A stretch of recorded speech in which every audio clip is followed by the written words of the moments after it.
Hey, everybody. I'm Nathan Warnock, I'm Andrea Warnock. and this is our Sunday Night Live Q&A that we do here on the Marriage by Design podcast. I did not check the microphone level before we started, so tell me if I'm not coming in or if my lips are moving but no words are coming out. Put that in the comments. Well, guys, thank you so much for joining us. This is a show that we get to do every Sunday night where Andrea scoots into her seat 3 seconds before we go live. Because it's always like trying to get all the kids situated and right. And I took like the world's fastest shower right before we did this. I was shocked. And I used the kids' shampoo conditioner, so I smell like a pina colada right now, which is nice. Why does their stuff smell like a pina colada? Like I think it's called Coconut Splash. Yeah. So anyway, here we are. So here's what we're going to do tonight. I wanted to take a couple minutes and address a couple things about divorce that we've been covering in the last couple of weeks on Marriage Monday. And then the main event that we're going to talk about tonight is the main event is about educating our children. We had a question come in last week from a friend of ours who lives in Auckland, New Zealand. And he had asked that one thing that's coming up quite a bit in their church is thinking about how do we educate our kids and how do we think about, do we do public school versus homeschool versus private school, and how do we think about those things? And so I wanted to talk a little bit about that. So just briefly on the topic of divorce, I put the links to the last two Marriage Mondays that we've done in the comments section. If you've not had a chance to listen to those, I would invite you to listen to those. We get quite a bit of feedback on our stance on marriage because it is probably what most people would call a hard line stance on marriage and the importance of marriage and divorce and when divorce is appropriate. So I would encourage you to listen to those, and I would invite your comments and your questions. Yeah. And certainly as you're watching this video, if you have listened to those episodes and you have questions. So the two things we've covered so far are marriage and divorce generally. We talked about that 2 weeks ago. And then part 2 was talking about adultery and divorce. Then tomorrow morning, we'll be releasing an episode talking about abandonment and divorce. And that's probably the one that has been the most difficult for us because that's a message that's been real. Like we've had to bring that to a few couples that the Lord's brought into our life and talking about what we think that passage of scripture in 1 Corinthians, the second half of 1 Corinthians 7 means. And so I'd love to have you listen in on that episode and give us your feedback as well. And pre-read it, right? It's half a chapter, 1 Corinthians chapter 7, the second half. So take a listen to that. You have like a fuzz that's really bothering. Oh, okay. Thank you. You let me go through like 7 minutes. No one could see it, I promise, but me, and it was just bothering me. That's great. Thank you for doing that, babe. You take care of me. That's sweet. All right. So, babe, we were on vacation this week. How was that? We went to Branson, Missouri. So the Bible Belt. Yep, we did all sorts of things there. They have a lot of really unique stuff there. So yeah, it was fun. So yeah, we went to Silver Dollar City twice on one ticket. Yeah, we went once and got poured on. Oh, it was miserable.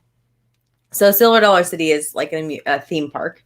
Old West, like late 1800s. It's really cool theme. Yeah, it's cool. So we got rained out the first time that we were there, and it was just miserable. And then the second day that we went there was thankfully no rain, but it was chilly. Right. But it was good. We had a great time. And then we didn't end up leaving.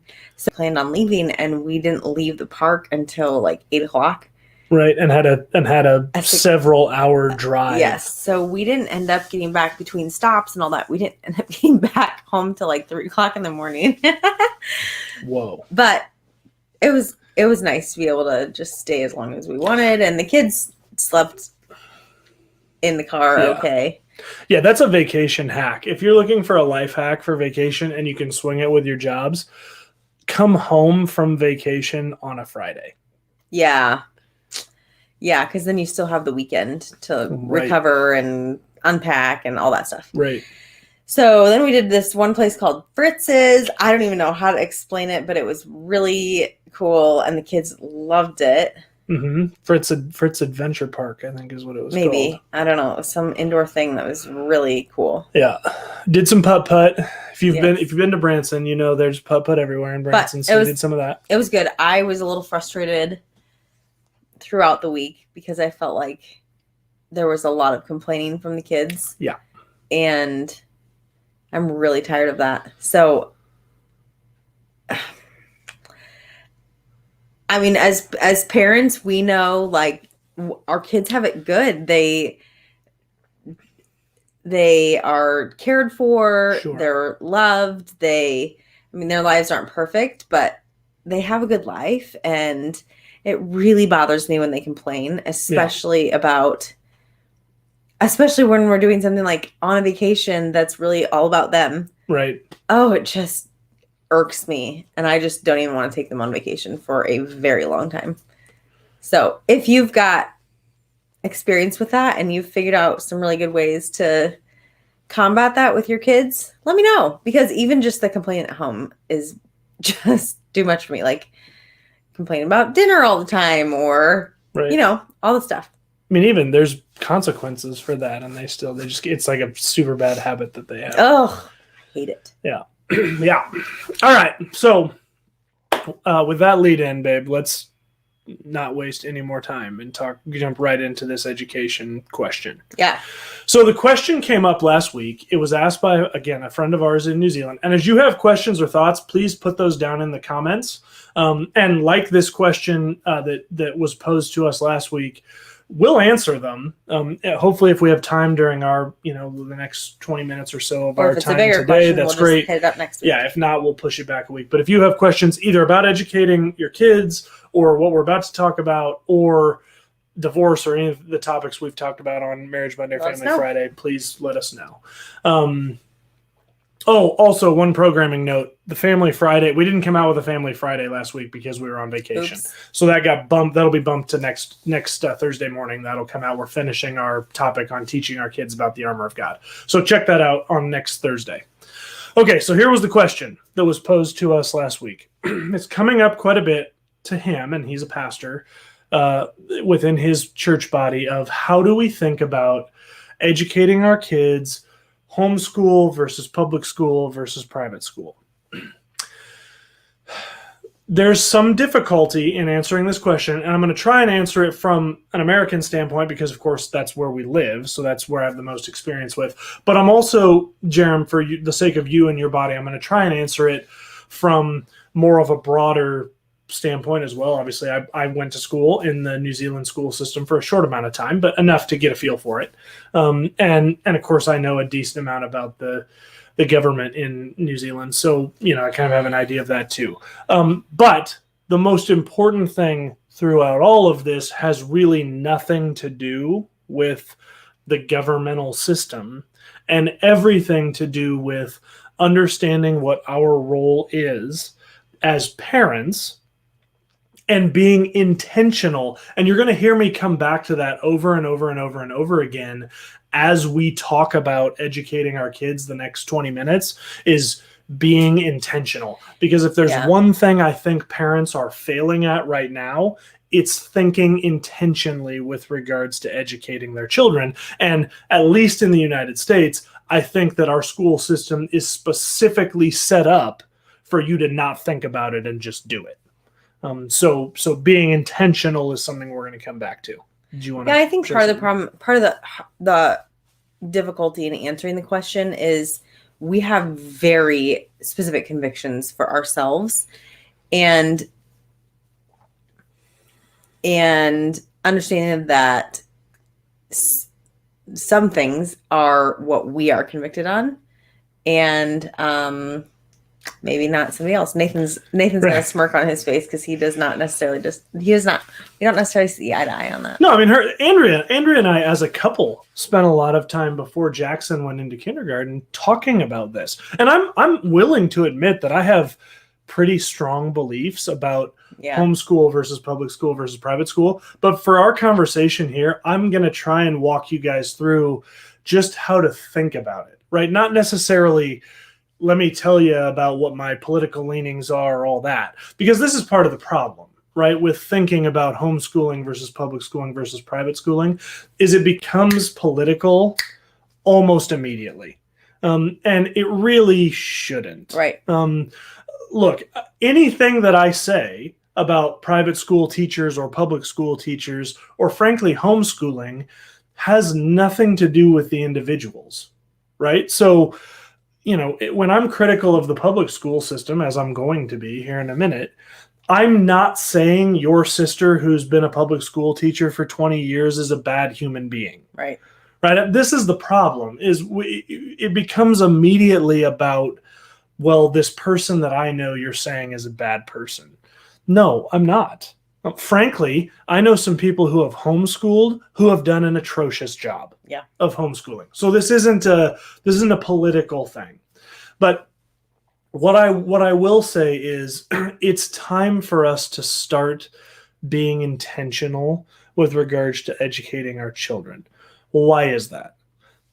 Our children, look, you earmuffs, if you're watching this with your kids, you had sex to create your children. That's the extent of the work that you did. And probably you had sex multiple times and you've not gotten pregnant every time. If you've gotten pregnant every time you've had sex, that's amazing. Probably you've had sex a number of times and gotten pregnant 1 or 2 or 3 or 4, or in our case, 5 of those times.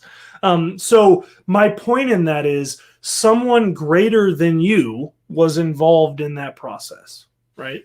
So from a Christian standpoint, you look at the beginning of the book of Ezekiel, the beginning of the book of Jeremiah. You can find this in the Psalms when David's writing about himself. It's crystal clear that the Lord knew us as human beings, as people, from even the moment we were being formed in our mother's womb.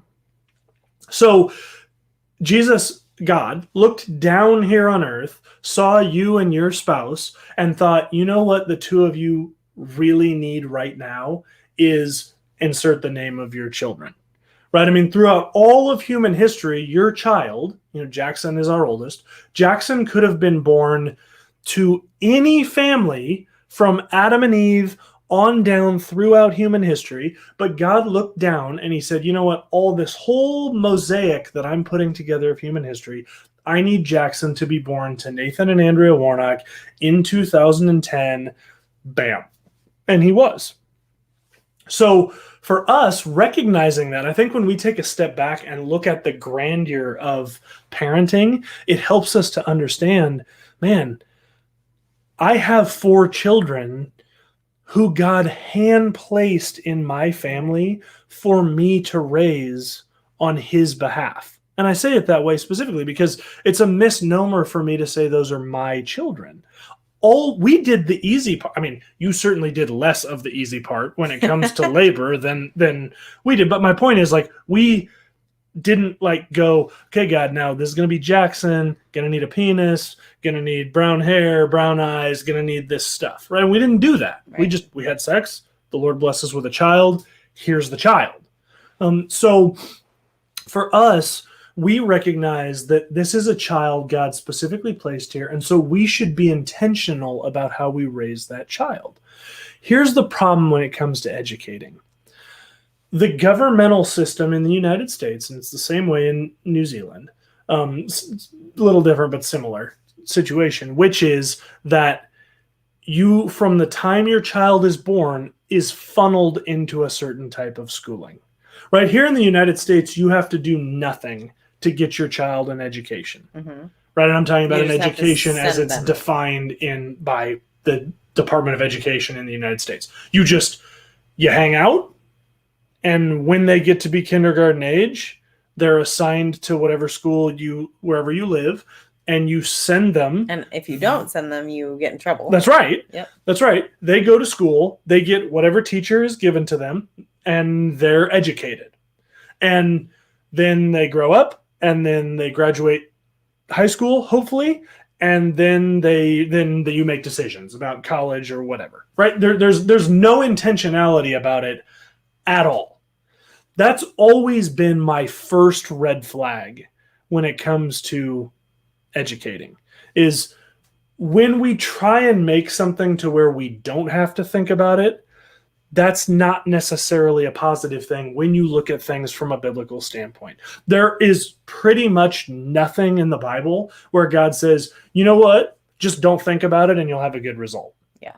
Nothing Yeah, in the Bible. So I think Jackson just died and might fall through the ceiling. It's really loud upstairs. So that was my first problem. But even that aside, when I think about any decision, my belief is that the best person to decide what's in the best interest of your child is you, because you're the closest person to your child. Sure. Right. And I believe that about everything. Right. I mean, when it comes to, what meals you should and shouldn't eat as a family, you know who I think is the most qualified to figure that out? You, because you're the one that's around your family. So for me, I believe that when we look biblically, the Lord has a funnel to where ultimately our decision of whether or not we are accepted into eternity is up to who? The Lord.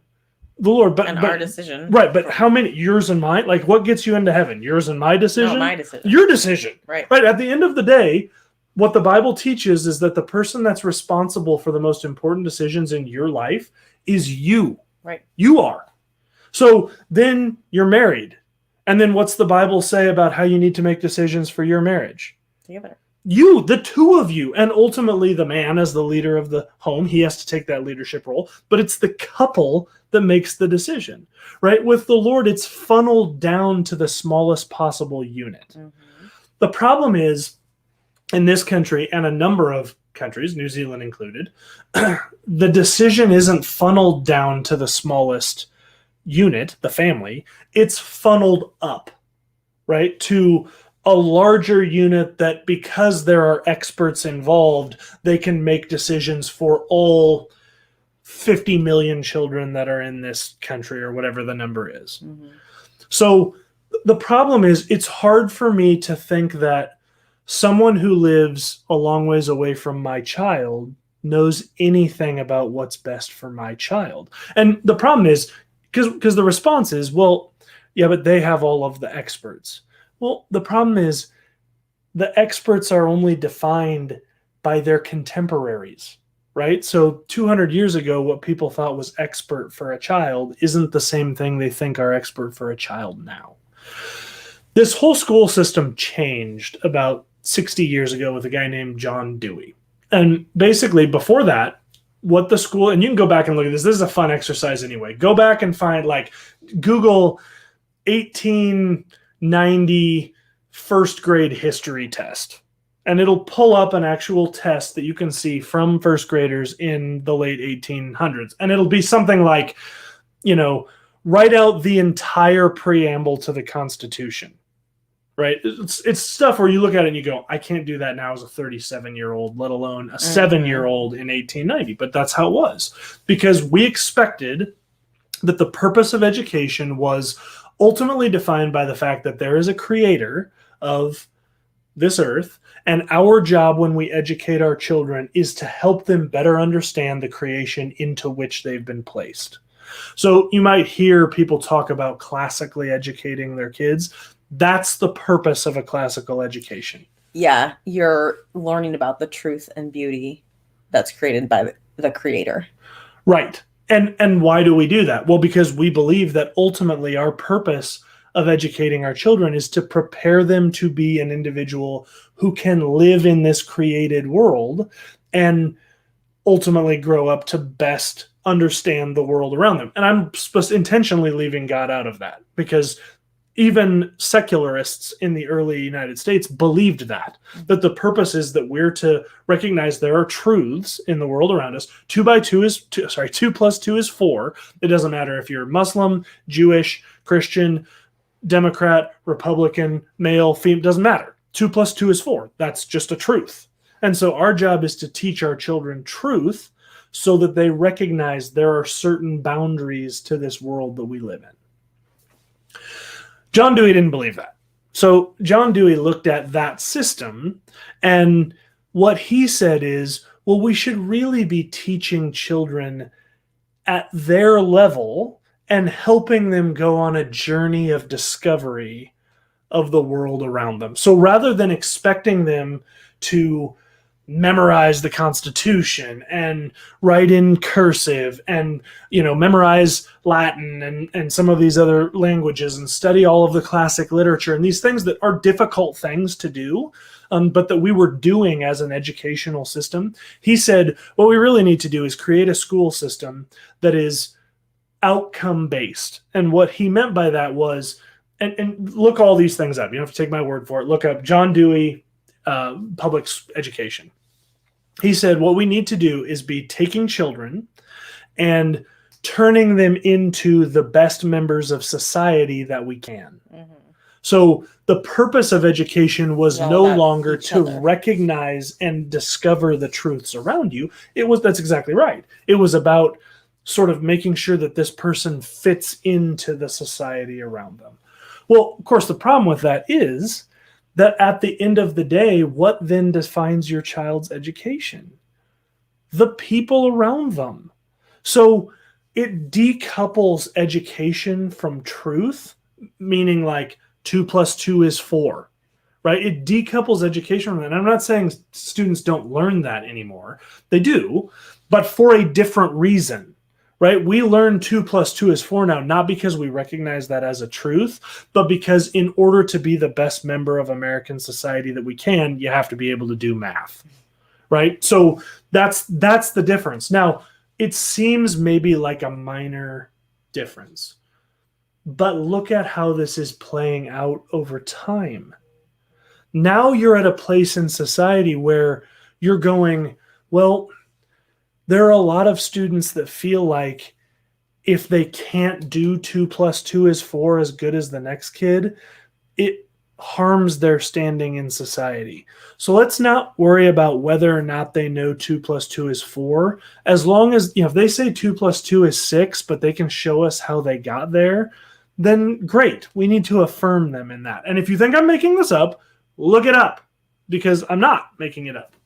And then that ties into the other things, which is, what does society say about sexuality? What does society say about what makes someone a man versus what makes them a woman? What does society say about history, right?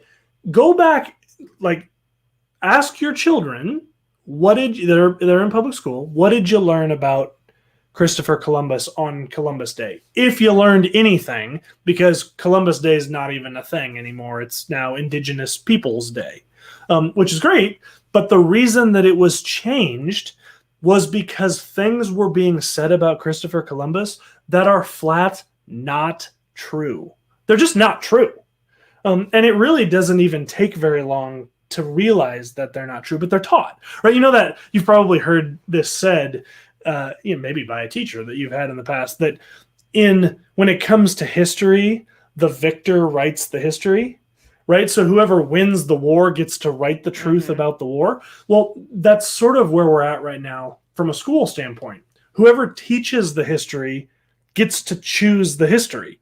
So we can choose to teach certain things and not teach other things. And the problem is, because this is being done at a high up level, and now, and this was another John Dewey thing, that education should be separated from the parent, right? Because his theory, and again, go look him up, but his theory was that the biggest impediment to creating good American citizens was parents, because they're always getting in the way and trying to figure out, well, do I agree with what this teacher's teaching or do I not agree with it? And so it created this rift where the student would go to school and go, I'm not listening to you because my dad says that's not at all what happened in this history or this math or whatever the case may be. So that's like a very brief, because we don't have a ton of time, history on how the educational system changed. So what does that mean for you as a parent? Does it mean you should never, ever send your kids to public schools? No, I don't believe it's a sin to send your children to public school. I do believe as parents, you need to think long and hard about the influences that you're allowing into your children's lives. Because the school system is more and more being turned against you as parents. Just recently in the United States, there was a whole big thing of parents that were very upset with some of the things that their kids were being exposed to in public schools. And they made a big deal about it at some board meetings. And now the FBI is thinking about getting involved in looking into these parents. I mean, think about that. They didn't shoot up the place. They didn't draw a weapon. They were mad, and I wouldn't necessarily have handled it that way myself because I don't necessarily think that's beneficial. But I also understand with some of the things that were being shared, and again, look them up because you can find videos. One of them was just the person reading some material that she found in her young child's elementary school library.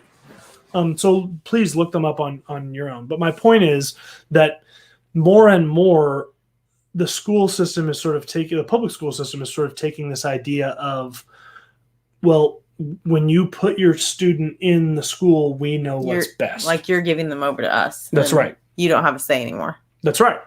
And at the end of the day, they're going, well, your tax money goes to us, so we're the ones to choose it. And again, this is one thing, and I don't know, Jerem, how the money system works in New Zealand. With regards to school, it doesn't ultimately matter. But here in the United States, if you go to a public school, there isn't a cost to do it, meaning an out-of-pocket cost, right? A portion of our taxes goes towards the public school system, which is also one of the reasons why it can be hard to think about going somewhere other than the public school, because there's going to be a financial sacrifice to do that. Because you're already paying for a school for your kids to go to through your taxes. Yep.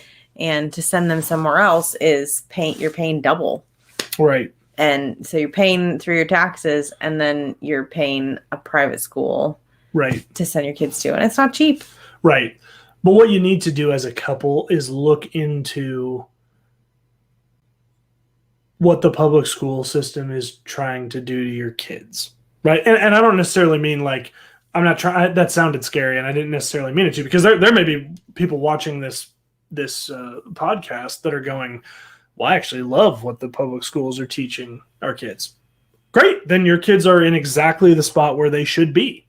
But you should be knowing what your kids are being taught, though. That shouldn't be something that's hidden from you. That's right. Or something that you stick your head in the sand about. That last part is the biggest part. Because I think that there are a lot of people that hear us talk about public schools and they go, okay, you're just basing it off of these fringe, stories. And I'm not. And this is something I've spent a lot of time looking into. This is something that, Andrea has said when I first started talking to her about this, she thought I was a weirdo. We started talking about this 15 years ago before we had kids.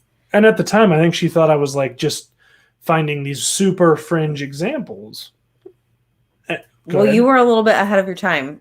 He was a little bit fringe. The things that he was saying were slightly crazy because he was just a little bit ahead of his time. But Nathan has probably a God-given ability to see a lot of what's coming down the road politically, in the education system, that sort of thing. And you guys, I cannot even tell you the predictions that he was talking about 15 years ago that weren't a thing 15 years ago, but are things today. Yeah.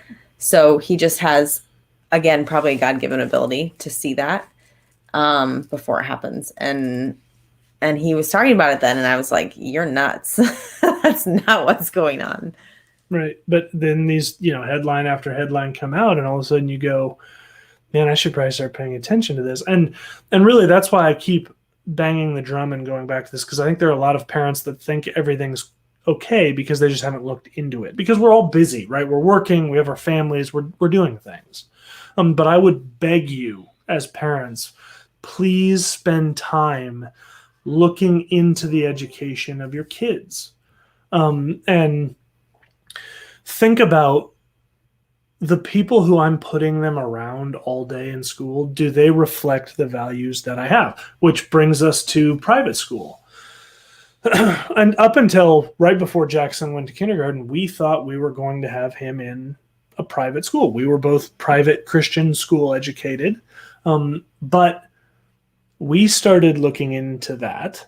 And we had some questions and concerns about kind of how all that was going to work.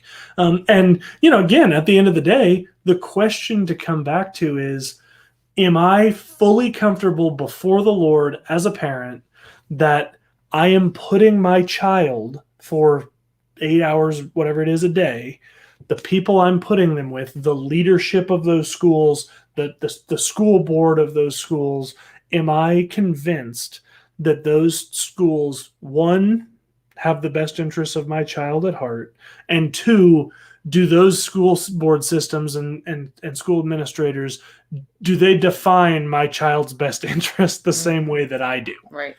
Because your kids are going to be convinced with wherever they go to school. So can I just tell you, if you're watching this and you're going, well, I'm really involved in asking my son and daughter about their day, and we do family devotions as a family at night, and they're involved in the youth group, but then the school system you're in, you recognize as a family is not, they don't believe the same thing that you believe, whether it's public school, private school, whatever it is.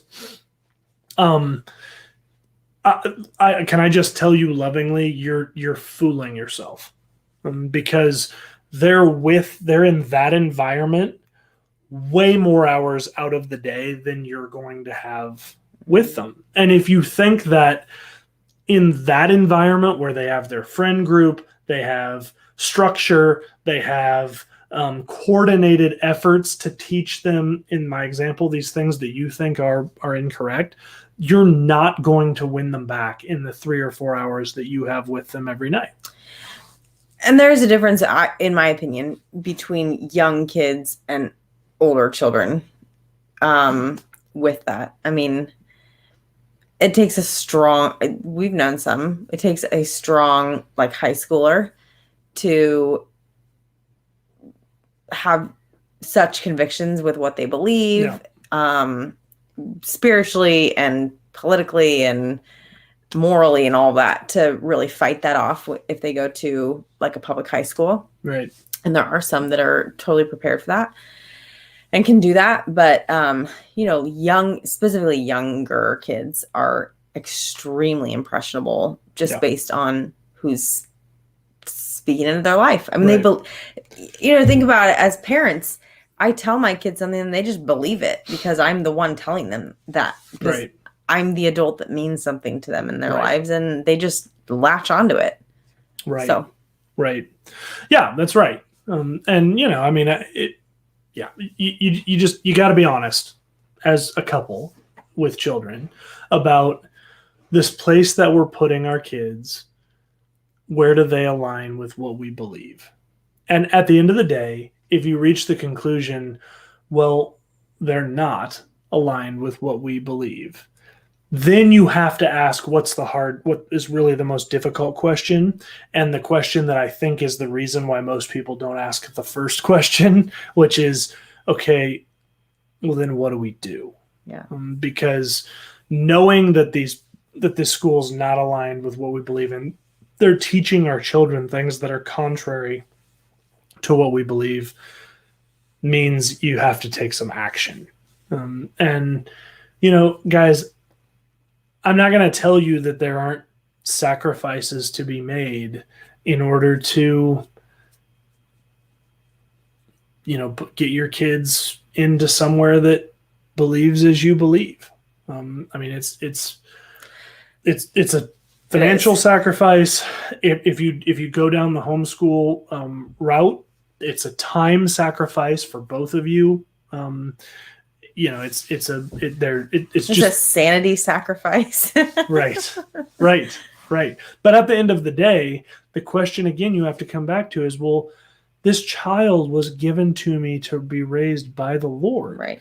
And so at the end of the day, let's not be people that get to eternity and stand before the Lord and go, well, Lord, I didn't trust you for the $5,000 For a sure. year, $3,000 a year, $7,000 a year, whatever it was, to put my kid in an environment that aligned with what we knew you wanted us to teach them as their parents. I guarantee the Lord is big enough for you to say, okay, God, I'm going to be intentional about thinking about this, praying about this situation, Right. looking into it, really understanding it.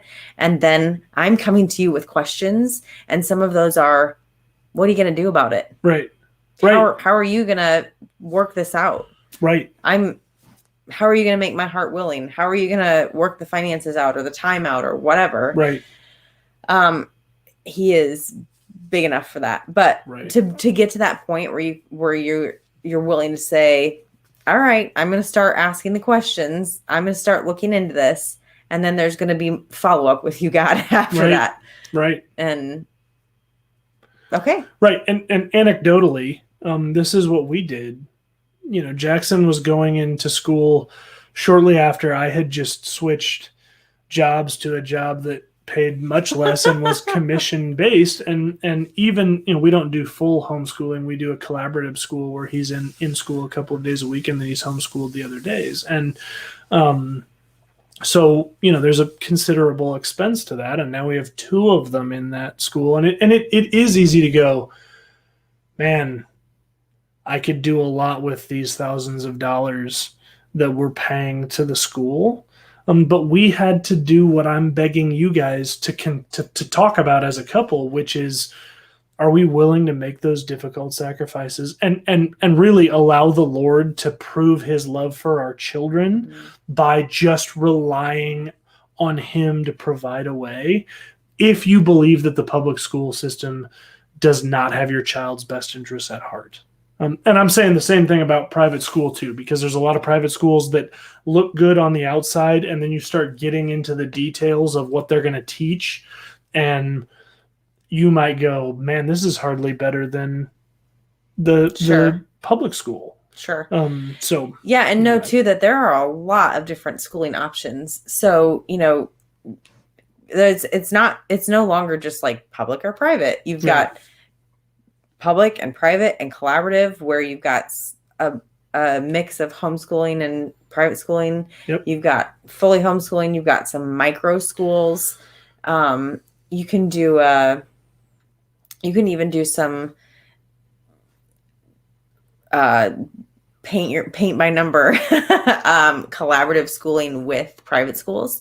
So you can even work with a private school to say, my kid will come to the class for this, this, and this, and then the rest I'm homeschooling.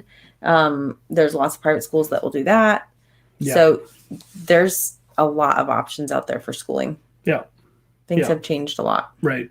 But step 1 is, as a couple, really start digging into this and asking yourselves, the school that our kids are currently in, or if your kids are young, you know, the school system that they'd be going into sort of by default, where does that school align with what we believe and what we need to teach them about the Lord and the world around them? Yep. That was long-winded.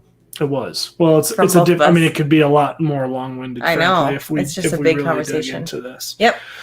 And, you know, it's probably something we need to kick around doing a longer form, you know, Family Friday, you know, series on, where we talk a little bit more about public schools and maybe transparently why we chose not to go down that road. And and certainly if you're watching this and you think, man, public schools have never been better than they are now, it's been great. And certainly love you to leave a comment and make that case to me, because I'm sure you can tell, I'm not a big proponent of the public school system in the United States. And that has nothing to do with the teachers. In fact, it is excruciating to me that we have not been able to find a way to get more of the amazing teachers that are in the public school to come teach in other formats.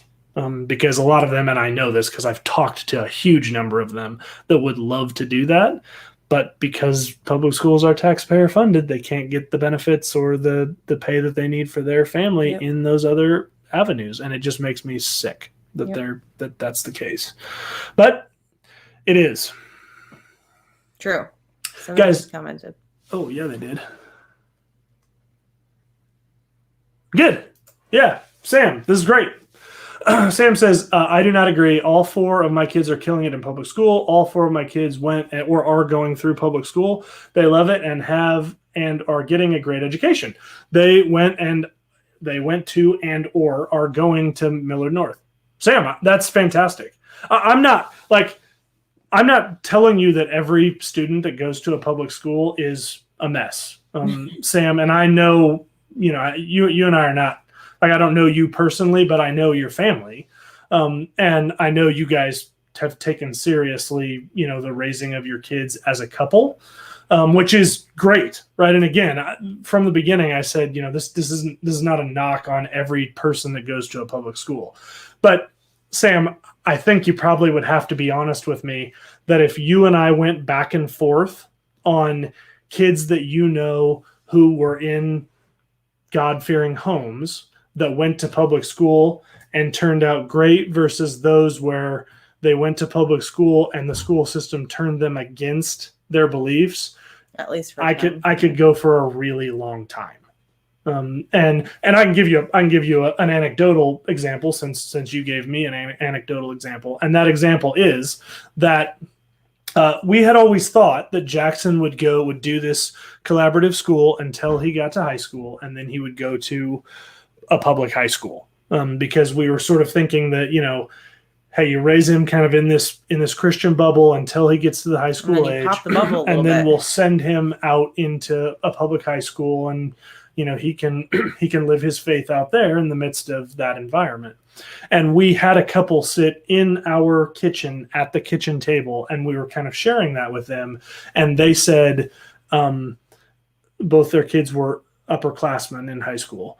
And they said, we would beg you to reconsider that, because that's what we thought we were going to do.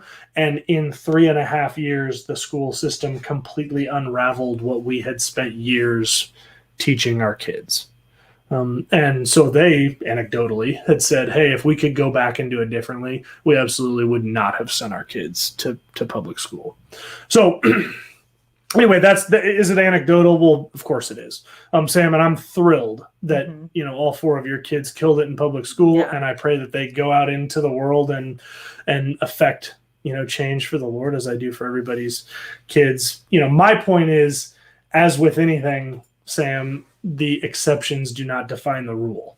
And the reality of the matter is there are tons of people who have tried their best to teach their kids, but the public school, and the other thing is, Sam, because if I remember right, your kids are older.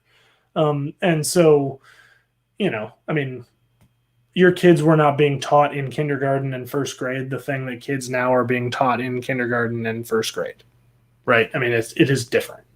So, and that's partly, and I'm admitting this, that I am kind of a forethinking, that's kind of how I'm wired, is to look at this and kind of try and read the tea leaves, and it's getting considerably worse rapidly. And, so we need to be really diligent. And again, I'm Sam, obviously you and your wife spent some time looking at this and going, okay, what's in the best interest of our kids? And I'm betting you recognize that, hey, there's probably some stuff in the public school that doesn't align with what we believe. And so we need to be intentional to sow into that as parents. Yeah, and thanks. Great. Yeah. So if you're watching this, and Sam, yeah, thank you for commenting. There's an example where, it's not that you send your kids to public school, you're sinning. That's not what I'm saying at all. That's why I said at the very beginning, it can be hard to have this conversation because I never want people to hear that our convictions are for everybody. That's exactly right. Yeah, that's right. That's right. But again, like Sam, I would say this for your comment, and I would encourage anybody else to comment in as well.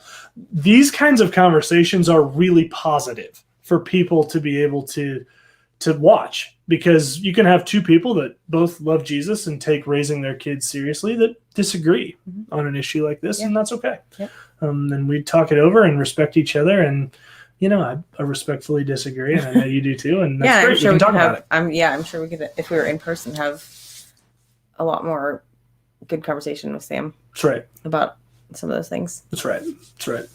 All right, guys. Well, it's the words I say probably more than anything else. Question popped in.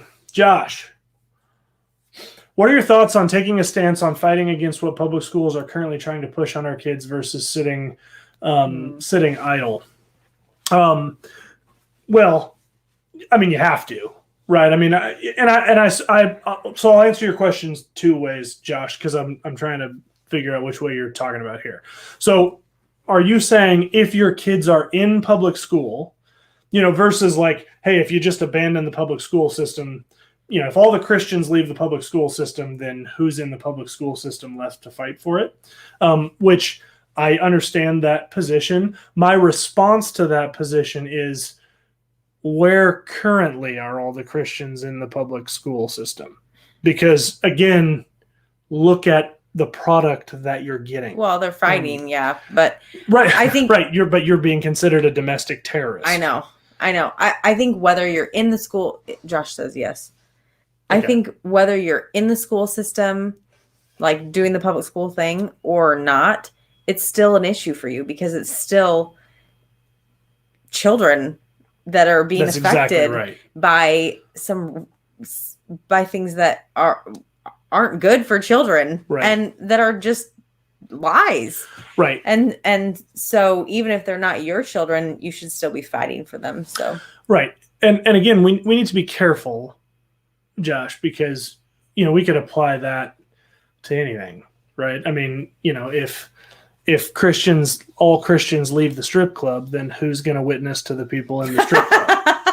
Right? I mean, at the end of the day, there are some things that are just wrong. And that doesn't mean, and again, I'm not saying public school system is wrong. I'm saying you have to decide that.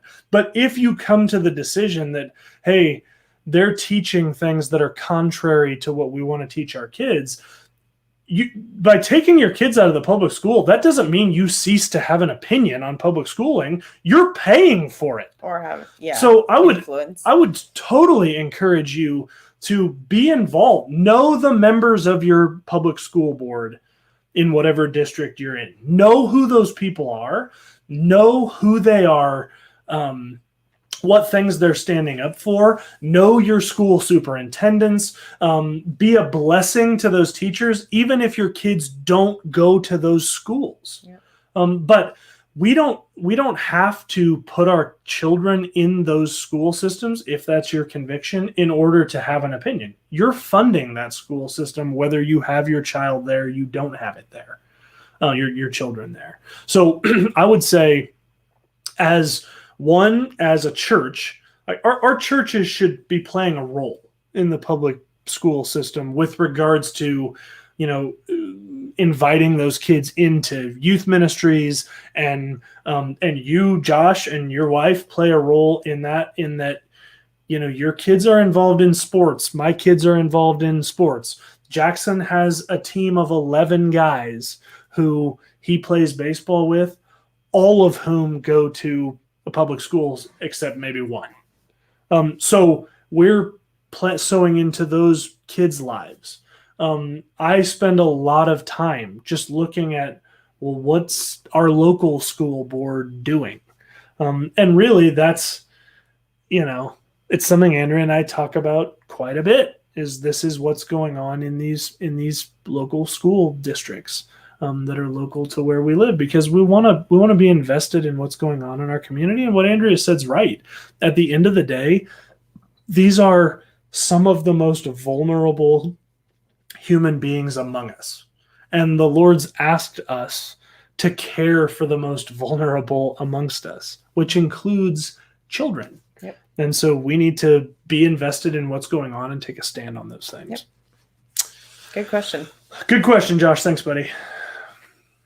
All right.